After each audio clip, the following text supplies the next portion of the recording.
Hey YouTube, this is Melantar VA. And this is Sakia Amano. And it's time to look at Sonic Colors, the start of the Studiopolis Era, and more importantly, the start of the careers of Ken Pontac and Warren Graff. Okay, we have to address the elephant in the room. These guys seem to only get worse after this. Yeah. Like, somehow the writing in this, some of the jokes were actually legitimately funny. Yeah, and it's like, it's like the hit and miss nature of the jokes made it feel a little inconsistent. Yeah, but, let's actually, before we actually talk about the plot, let's actually address the new voice cast, starting with Roger Craig Smith as Sonic. Here, I don't know how to describe it. Sakuya, he's kind of a mixed bag, I'd say. Oh yeah, like sometimes the delivery is fine, but other times it feels like he's trying to channel Jason Griffith.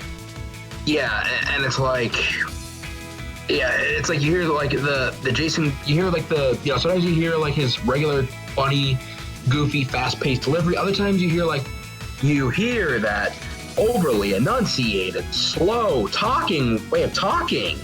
Yep. Hi, I'm Jason Griffith. It's that. Yeah, and it's like Roger. I get the voice direction made it kind of hard for you to be yourself, but it's like you're better than this man. Thank God he only got better after this. Okay, next, let's talk about Kate Higgins as Tails. She's no Colleen. No, like she's good, but she's definitely no Colleen. Oh yeah, like Kate, honey, I love you as like a Sakura. Frankie Stein, what else? Oh yeah, Gatomon and Meikumon in the double try, but this was not your best work, honey. No. Especially with the script you were given, and we'll get to that. What were you gonna say, Sakia? Also though, I gotta say, I feel like this was definitely one of Mike Pollock's more like bright moments. Oh yeah, this is where Mike Pollock shines, when he's allowed to be funny. Yeah, and it's like I was saying with Melon when I was watching the cutscenes to this, it feels like basically Mike Pollock kind of took what Dean Bristow did and just like ran with it and made it better. Oh yeah. And now let's talk about Kirk Thornton as Orbot. He nailed it. He made the character more funny than he was back in Sonic Unleashed. Yeah. I mean, like you definitely see this is kind of where Kirk was starting to like really get into character with him. Granted, Sakuya, you know that wasn't Kirk back at Unleashed, right? Then who was it? I don't know. Fuck, we should have looked at that back in that other game. In the meantime, while I'm looking, let's actually talk about Orbot's new playmate, Cubot. He's fucking hilarious. Oh yeah. Yeah, like Oh yeah, plus like all four of those different voices, that's all one guy. Can you believe that?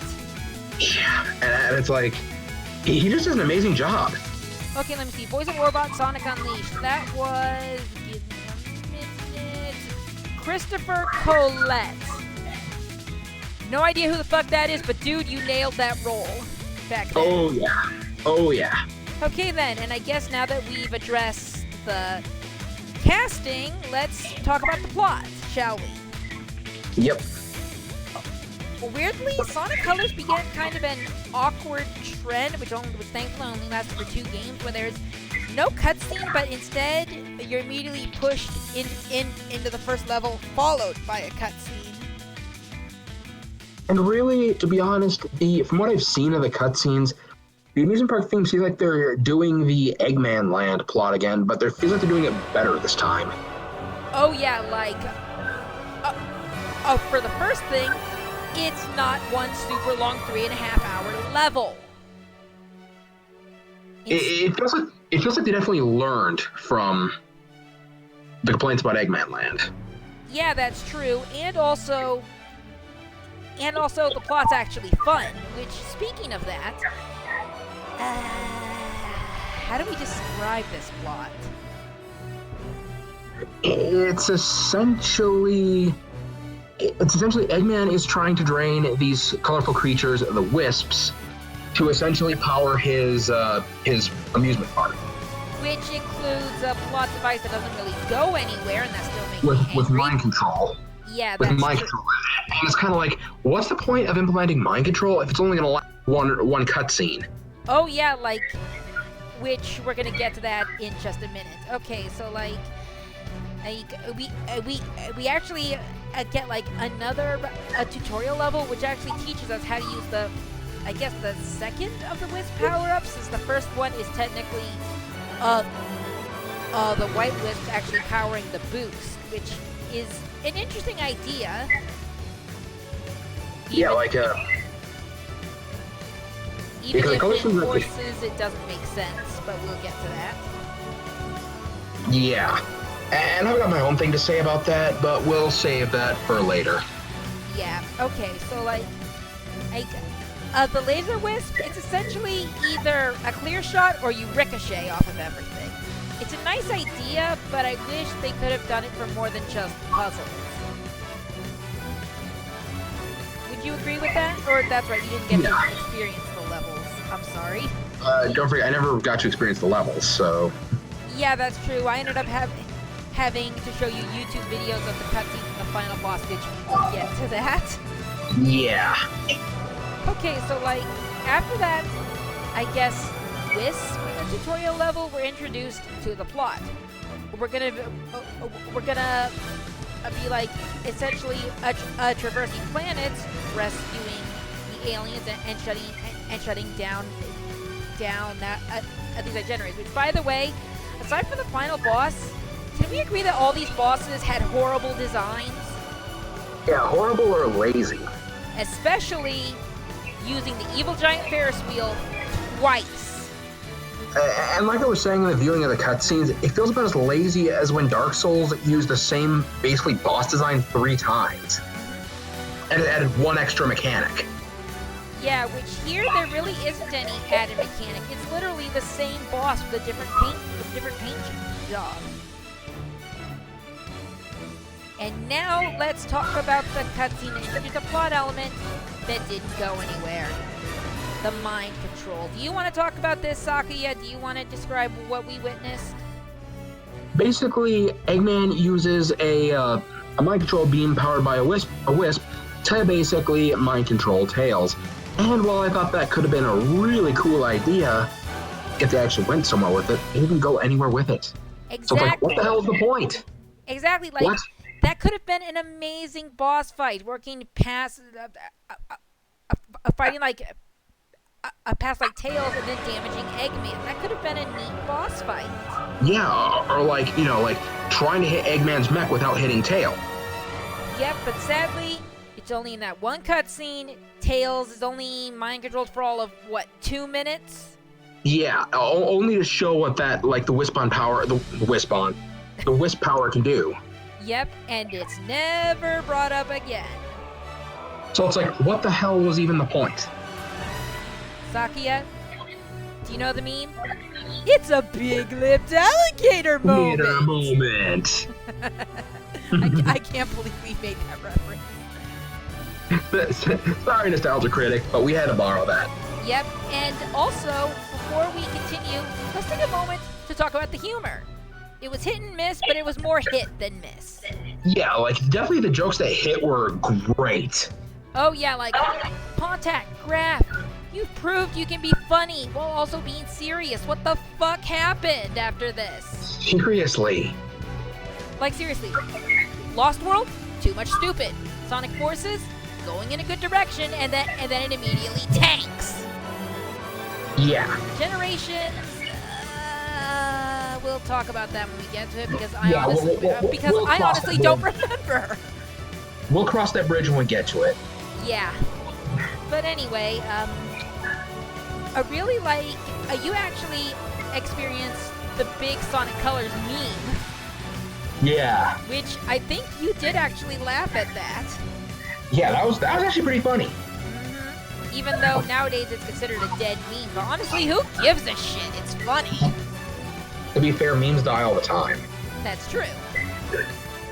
Okay, and I guess now now we'll talk about the climax, which, thanks to an earlier fuck-up from Orbot and Qbot, the climax begins, and it's immediately epic right from the start. Would you say that with the whole fleeing from the amusement park thing? Would you say that was an epic final level, sort of? Oh yeah, that was actually pretty cool.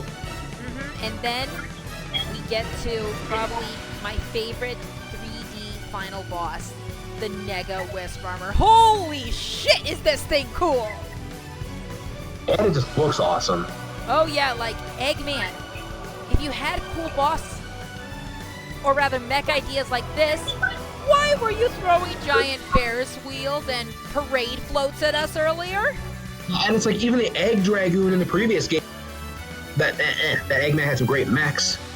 Yeah, like, where was this throughout the entire game? Yeah, no kidding. It's like, was Eggman just like sitting on top of those?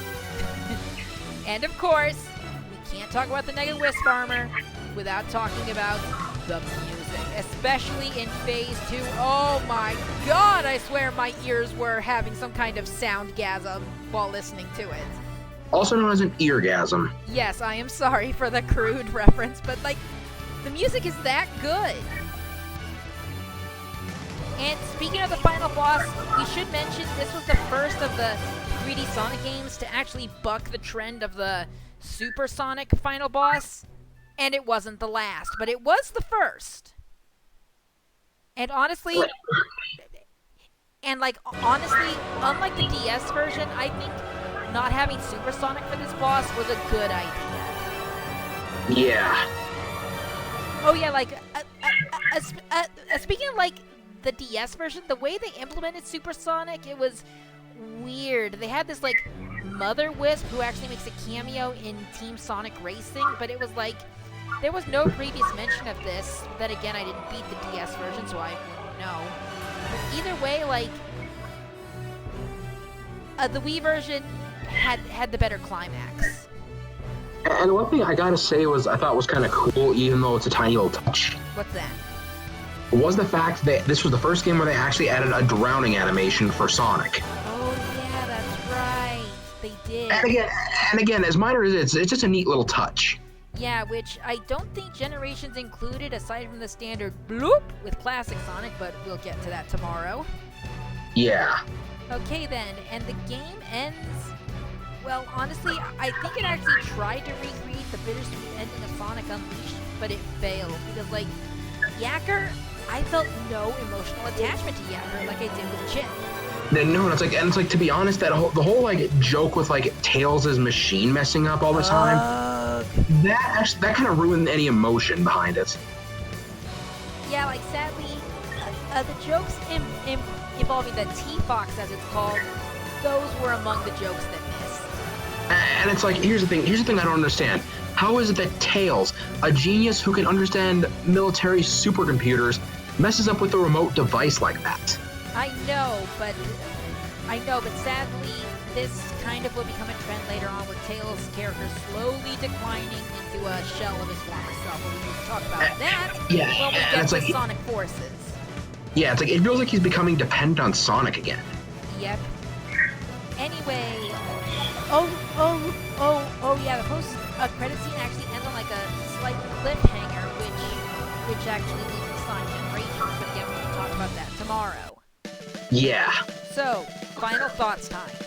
The game's still fun, but it needs some polish, especially in the writing. To me, it seems like it's a good game, but a very flawed game. Yeah. So, overall, if you've got a Wii somehow, I'd say get it. Judge it for yourself. Yeah, it feels like it's worth at least one playthrough. And so, that's Sonic Colors. Tomorrow, we'll probably be looking at like Generations, but at the same time, we've got a special bonus review in the works for you guys to kind of break apart the normal reviews like we did when we took a 2-day break after Sonic here, or rather after Sonic 06. Yeah, it's like we figured we'd give it a little treat to you guys. Yep. Anyway, guys, next time we'll be doing the bonus review, and after that, tomorrow, we cover the 20th anniversary game of Sonic Generations. I'm Melantar VA. And I'm Sakia Amano. And we'll see all of you next time. Bye-bye. Deuces.